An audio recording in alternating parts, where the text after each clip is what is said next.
I am for the child who's had 7 addresses in a single year because she's in foster care, because her father abused her, and her mother couldn't believe her. She is the child I am for. I am a volunteer child advocate. I am you. Florida residents call toll-free 866-341-1425. Hola Florida, introducing Boricua Beer and Taino Light Beer. Boricua and Taino Light are crafted beers that are rich in flavors and brewed right here in Florida. Taino beer has a crisp, refreshing Caribbean flavor style when enjoyed chilled. Boricua beer is a craft ale with full body flavor that is a beer drinker's beer. Boricua and Taino Light Beers. Enjoy responsibly.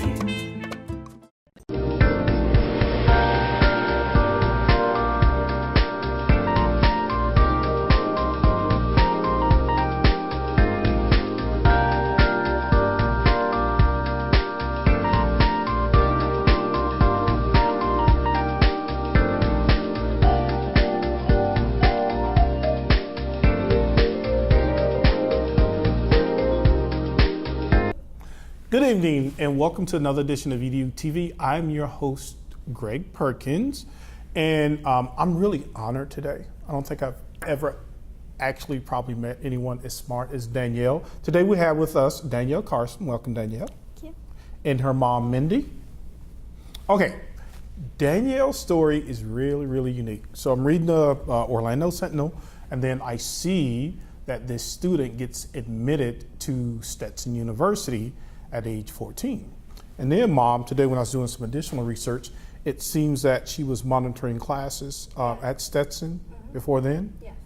Okay, so tell me how this whole thing works, all right, in great detail. Okay, so Danielle, do you remember how young you were and like, what that felt like to be that smart, or it was just normal to you?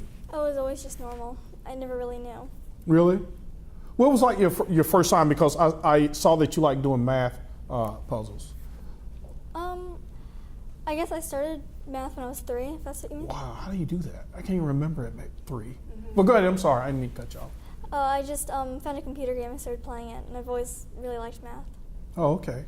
So math is your favorite subject, which is really good because a lot of the careers, Mom, are in the engineers and sciences with all the things that are coming out with technology. So as her parent, how does this whole thing happen that kids, they take a test at age, 3, 4, or preschool?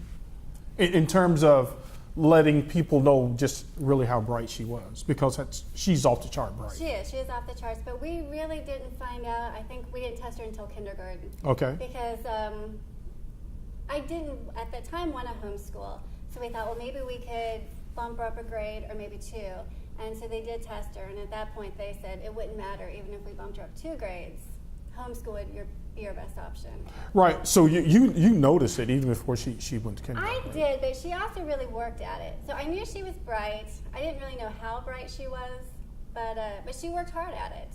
Okay, all right, so tell me about that, Danielle, because a lot of times I have a daughter and she hates when I do this, right? I'll say, sweetie, no one is as smart as you. I said, they outwork you, right? However, sometimes there are anomalies, right, in society. And I don't want to call you an anomaly, but you are super smart. So tell me about that. You like math, and then you went through this whole thing.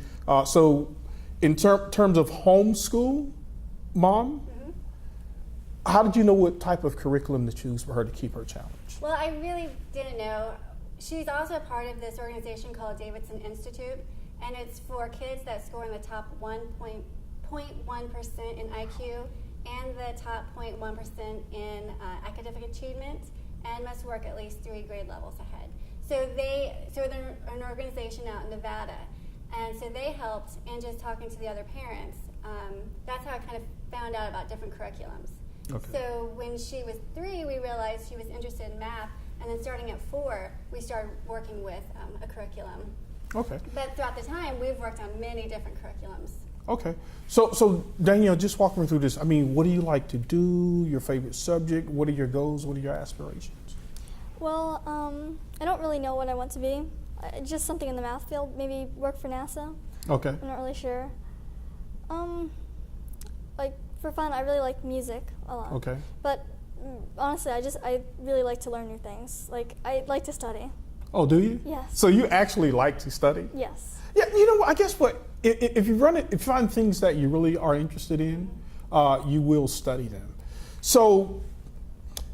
MIT with Mom, Danielle, we were talking about some schools, and let's start with when you talked about her scores being so high. The elementary school said, oh, "There's nothing we can do." Right. So in the homeschool, so tell me about that, Danielle. Did you feel that you missed out on something by not going to elementary, or?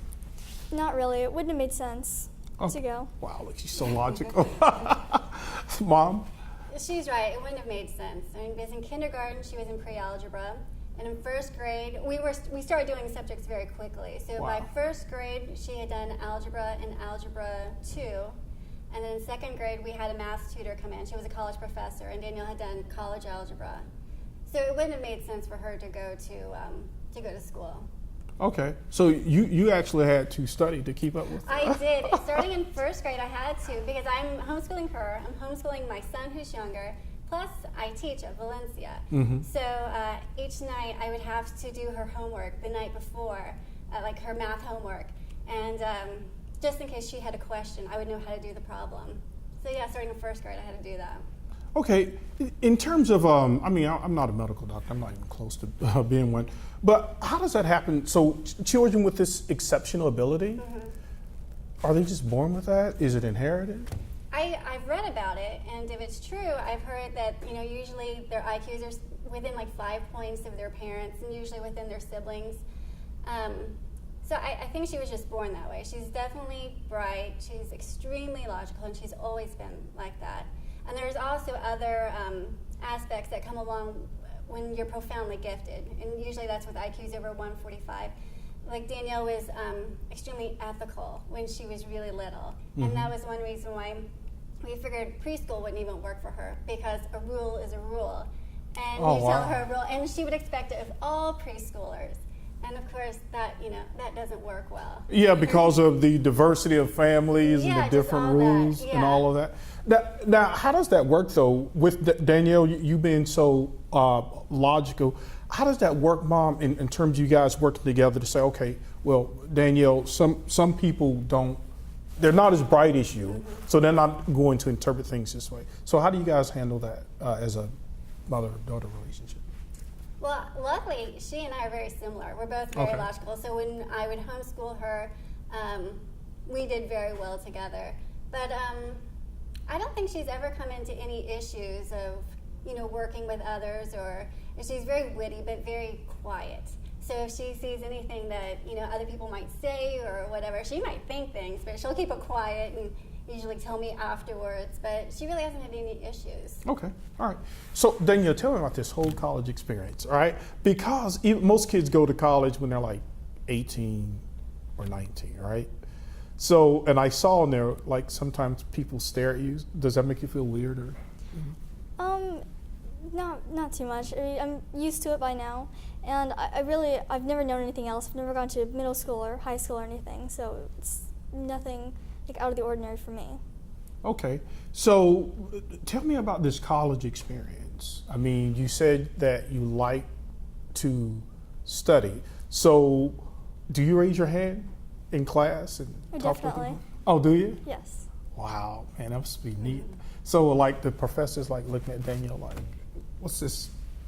Well, I guess they're used to it, right? I think they are. I think the very first few classes when she was in calculus, I think that was a little off, knowing that at that time she was 13 in college, and she's taking college calculus on. When that was last year, and now she's in calculus too. But I think at this point, I mean, they expect it's a college student. Right. You better act like a college student. Right. Okay. So do they have like Danielle? Do they have like a mentor or something that follows you around to make sure that? Oh no. No. No. Most people don't even know. Like over half my professors don't know. Oh, wow. How does that work, Mom? They just see her as a normal college student? I think they do, and that's what I've talked to her about. I mean, going in, if they do know you're 14, they're going to have certain expectations of you. Either they're going to think you're a genius, or they're going to think of you as a typical 14-year-old. So you're going to have to decide what you want to prove to them. Not that you ever have to prove anything to them, but what kind of caliber work do you want to present to them? Mm-hmm. So that's something she has to think about. Yeah. Are you familiar with the website, either one of you guys, Khan Academy? Oh, yeah. Yeah, Khan Academy. We That's the one where the guy, he goes on there and he draws the little math things on there, which leads me to this, right? Okay, Mom, you and I were having a conversation about, you know, Orange County, I think their big thing this year, they call it the digital connection. I think every kid in Orange County has a laptop. And I'm like, okay, that's great if it's going to improve. In working with Danielle in homeschool, the math, is it still pencil, paper? Yes, everything was pencil and paper. Finally, I think when she got a little bit older, maybe around algebra 2, I let her use a calculator. But some things with her schoolwork, I always focused on character traits, because I figured if you can focus on these character traits, all of your other school will become easy. So like critical thinking, that would be a character trait. Your research, you have to learn how to teach yourself. So as she got older, she had to learn if she has a question about math, not to come to me. I always tell her I'm your last resource. You need to read your book, you need to use whatever resource, I don't care what you use. And so at that point, she could use the internet, something like Khan Academy or something. Yeah, and the reason I brought that up, Danielle, because now there are a lot of tools out there to where you can almost just educate yourself. Yeah. I mean, the internet is so vast with that. But tell me, you had mentioned earlier in the interview that it was a while before you let her get on technology. What was the logic behind that? Well, I didn't want her to have any type of entertainment that was there just to entertain her, where she didn't participate. So I tried to find things like books or piano. These are things that, you know, would enhance her. You know, would enhance. And computers I didn't feel really would. I mean, they're just there for entertainment. So that's why we tried to avoid them for as long as we could. Right, and Danielle, do you find that you understand math a lot better when you're actually sitting down figuring out with your pencil and paper? Think about last semester when you were in statistics. Remember when your calculator didn't work? And then what happened? I mean, my last semester, we were supposed to use our calculators so we can plug in the numbers, and it would show us a certain program. My calculator, it wasn't working the first week, and so I had to do everything just by hand. Wow. And so statistics, I quit that class. I'm sorry, I should have said that in front of you, but I had to take a graduate statistics class, Danielle. I'm like, what is this? I'm out of here. I mean, it kind of helped me change my major. That's a bad example. Don't quit your class, Danielle. But I mean, it got me an education. I wanted to be a politician, so I wanted to go into public relations. But you had to take this stats class. I was like, oh, God, I don't even know what this is. And I think even now, a lot of people don't understand statistics. Do you have a simple man's version of statistics and its importance, and how it's used in everyday life? it's just probabilities, just numbers to represent things. Yeah, yeah, and numbers are a language. Like, I'm not a math person, but I have a friend, he owns a math company, right? And this guy loves math. And I finally got to understand it a little better just from working for his company. And it's so important because really everything you see around you is math. We're gonna bring this segment to a close, and then we're gonna talk about some other things on the other side. Hey folks, join us on the other side and we'll finish the conversation with Danielle and Mom. Hola Florida, introducing Boricua Beer and Taino Light Beer. Boricua and Taino Light are crafted beers that are rich in flavors and brewed right here in Florida. Taino beer has a crisp, refreshing Caribbean flavor style when enjoyed chilled. Boricua beer is a craft ale with full body flavor that is a beer drinker's beer. Boricua and Taino Light Beers, enjoy responsibly. I am for the child who's had 7 addresses in a single year because she's in foster care, because her father abused her, and her mother couldn't believe her. She is the child I am for. I am a volunteer child advocate. I am you. Florida residents call toll-free 866-341-1425. Welcome back. Again, I'm your host, Greg Perkins with EDuTV, and I'm here with the smartest person I've ever met in my life, I think, Danielle and her mom, Mindy. Okay, so we were talking about, Danielle, just the vast amount of resources that are out there on the web to where you can almost educate yourself. Well, what do you think about that? Because the guy who wrote the book, I think it's One Room Schoolhouse, the guy who developed Khan Academy, he said what he and his nephew did, once the professor handed them the syllabus, they were like, we're not going to wait, because they had these other classes too, we're not going to wait on the professor to tell us what to do. So they just worked to the end of the book. So what are your thoughts on that, on all these resources out there and sort of educating yourself, because you're smart enough to do that? Yeah, I mean, I enjoy having help from a professor, just because like it's kind of new. I used to have to just read the book myself and watch videos and find them, but But there was also Coursera that you used. Have you heard of Coursera? No. It's fantastic colleges that put out these open courses. Oh, yeah. And so she's taken quite a few. She took physics this summer, calculus 2 this summer, and it's from the University of Pennsylvania, and she Oh, took my goodness. environmental science from Georgia Tech. Just amazing sources. Are they modules or they're professors that you They're work with? professors, and they'll put wow. lectures out there. They'll tell you the reading. You Jeez. just don't submit homework. Wow, that is physics. You understand physics? a little. You know, a lot of people don't. I really don't. Like, I got like a lot of surface knowledge, right, about science, but like quantum physics and stuff like that, I kind of get it when it comes to the movies, time, space equals MC squared. Does anybody know what that stuff really means? I don't think so. Me either. I just see it and I know that Einstein was Yeah. very smart. So, Mom, we were talking about during the break standardized testing. Okay, I like it for one reason. Other reasons I don't like it. Right? I like it because it holds the teachers accountable. I like it because it provides data. Just to say, hey, this kid, most of the kids are here. This kid is here. What do we need to do to help? So I think it should be used to help it. Now, I don't believe, I'm gonna get in some trouble here, but it's okay. I don't believe it should be used to like say, oh, this person's gonna be this for the rest of his life, right? I just think it should be used to see where the kid is and what he needs. Your thoughts? I'm not a fan of standardized testing. Okay. I think because first you can't really gauge by doing the bubbles. Mm-hmm. You can't gauge on their creativity or their critical thinking.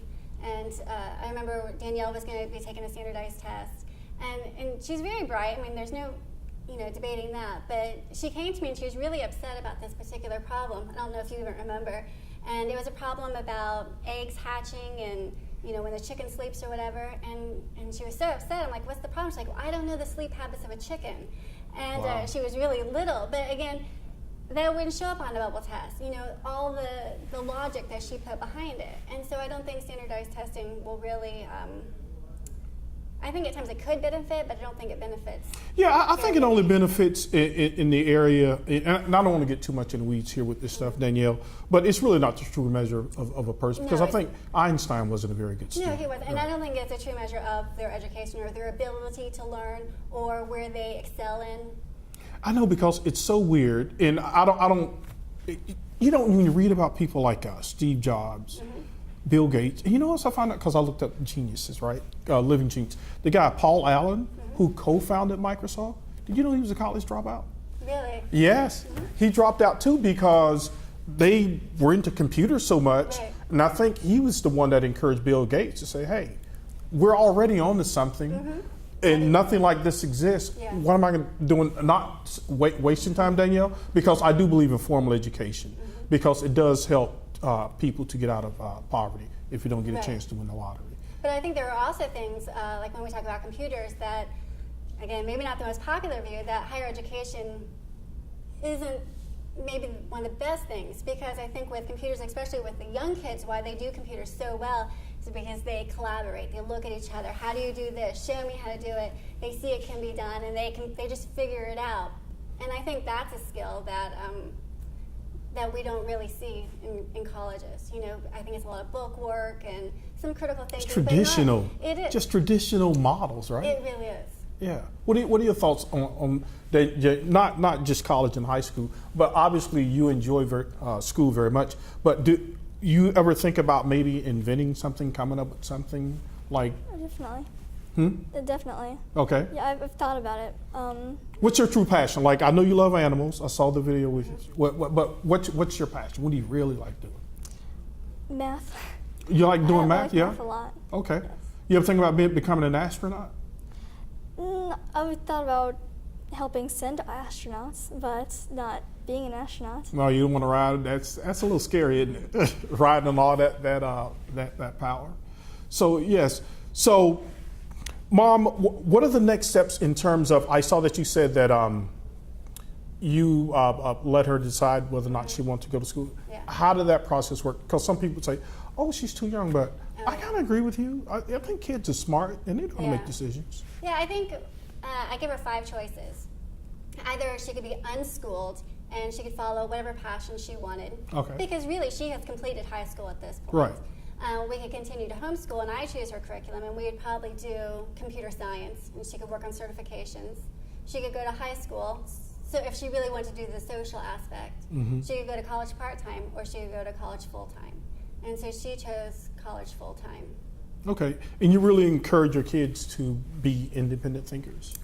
Yeah, with guidance, of course. Right, of course, yeah. And so she does very well in math, but again, it's those character traits that we had talked about earlier. As long as we pursue those character traits, I think it's going to overflow in other things, like creativity, critical thinking, being an independent thinker, and by letting her choose things, and I think she'll establish those character traits. How does that work in terms of, she's obviously very bright, right? So how does the maturity thing work with being bright? How does that work? Surprisingly, people don't really think about that. They consider her a typical 14-year-old, and it's never been that case. Again, being profoundly gifted, you mature so much quicker. You rationalize things, and you're very logical about things. So putting her in 9th grade, not only would the schoolwork be, at her 1st grade level, what she was doing in 1st grade, just emotionally and socially, it's just not a good fit at that point. Right. Okay. So how does your weekly schedule work? Like you take a certain number of classes and then you guys drop her off and pick her up? So how does it work? She drops me off at about 8:30, and I'm there till about 4. Oh, okay. So in between your classes, you just go and study? Yes. Yeah? Yeah. Wow, okay. So you like learning and you like math. Man, I tell you what, my friend owns a math company. He would love you. Because math, I mean, that's just his thing. And I don't know why a lot of our kids, why do you think a lot of kids in the United States why do we still have this stigma about math? I think there's a fear with math. Maybe because at times it's right or wrong, and there really shouldn't be that fear. And I think perhaps math hasn't been built on a good foundation, and it's not like a logical foundation. And I think that's what we really did when we did math. We moved very quickly because she was able to grasp it, but we had such a fantastic foundation. I mean, when you understand, addition, multiplication, division, and subtraction, and then you understand fractions so well, and then you start giving, you understand these are rules. That's all math really is. It's a bunch of rules. It makes it so much easier. So let's simplify it. Let's not make it any more difficult than what it really is. Yeah, because I guess I read this one paper to talk about having math talks, Danielle, because basically 1/2 and 0.5, that's the same number, right? Well, a lot of people don't see that. They would never see 0.5 as 50%. So do you think you would feel comfortable teaching math to someone who doesn't know it as well as you do? I'm not a good teacher because it just comes so naturally to you? Yes, and I just don't understand when someone else doesn't understand something. Wow, really? You better get it the first time when she teaches you. Oh, wow, Danielle, yeah, you are tough. Wow, I'll be in your, no, I'm joking. I'll be in your class. But, so, Mom, in terms of, you're studying math at Stetson, correct? Yes. Okay. And you don't quite know what you want to do after that with the math degree? Not really. Okay, yeah. Well, you want to do more school. Oh, yeah. I'll hopefully get my PhD from MIT. Yeah, that's awesome. And you know what else I learned too? That a lot of those companies, and I want to get your thoughts on this, in Wall Street, they're financial companies. And I was talking with a guy, he used to work for Goldman Sachs. And he was like, man, you know, they have these really just smart guys in there all the time, just doing all of these fancy formulas, just trying to, what if she got offered, well, you don't know because you're not there yet, but what do you think about that? Because obviously she's gifted, and a consulting firm or somebody, they're probably going to find out eventually. So what are your thoughts on that in terms of some big company coming along and offering, hey, we'll pay you, $200,000-$300,000 to come and crunch numbers for you? If she likes it, then that's fantastic. I'd be so happy for her. I think that's where she would be happy. So I'd be happy for her. That's good, because a lot of times I always tell people, and people don't always believe in this, I think that in terms of education, you should pursue your passion. I think that's the only way you can do it. Yeah, because it doesn't feel like work. Like if you want to be a musician, become a musician. Right. Yeah. And I think there are other skills, like my son, he's just as gifted at math as my daughter, however he lost interest in it, and that was fine. He doesn't have to go as quickly as Danielle did, and his passion is classical guitar. But along with that, there are so many other skills that he can learn, like detail work and just, really committing yourself. And all these things that you learn with it, they're going to help you blossom in all other jobs and skills as you get older. Now, with homeschooling the kids, how does that work when are there graduation requirements? Because it's not what it used to be. You guys, that's a pretty organized thing now, isn't it? In Florida, I wouldn't say really difficult. Well, she's already finished high school, and I looked at the Florida state requirements if you were to go to public school. And so she's met all those. She'd actually met most of them, I would think, before 6th grade. And so each year we need a certified teacher either to sign off on it, or else we need a psychologist to talk with her, or we need for her to take a standardized test. And but at the end of homeschooling, she doesn't get a diploma or anything. So she took her SATs when she was 12, and I put together her transcripts, and then we submitted that over to Stetson. And so they work with homeschoolers, so they were able to recognize that she had completed everything. Okay. Now, we had talked about maybe a couple of the colleges. Do they get like a little leery? We have about 1 minute, Mom.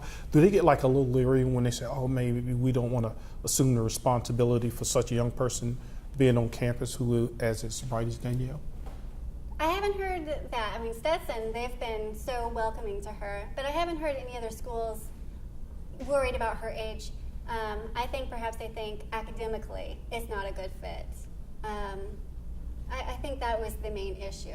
Does she really keep up? Yeah. Have you guys had you have a chance to visit MIT yet? No, not yet. Yeah. Great. I like that whole area up there because you got Harvard, MIT. They just have all of it. Danielle, all I did, I just went and looked at it because I knew I would not be accepted. All right, folks. So we're going to end our conversation, and I feel so honored. Danielle, keep up the great work, and Mom, keep up the awesome work with you and your beautiful kids. Thank you for joining us, folks. Good night.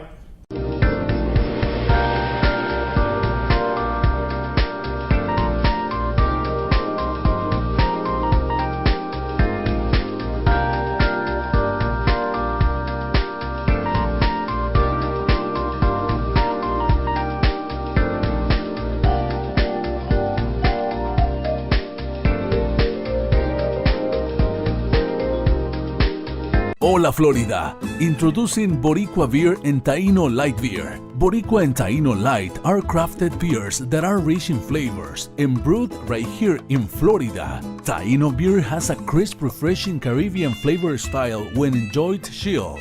Boricua beer is a craft ale with full body flavor that is a beer drinker's beer. Boricua and Taino Light Beers. Enjoy responsibly. I am for the child who's had 7 addresses in a single year because she's in foster care, because her father abused her, and her mother couldn't believe her. She is the child I am for. I am a volunteer child advocate. I am you. Florida residents call toll-free 866-341-1425.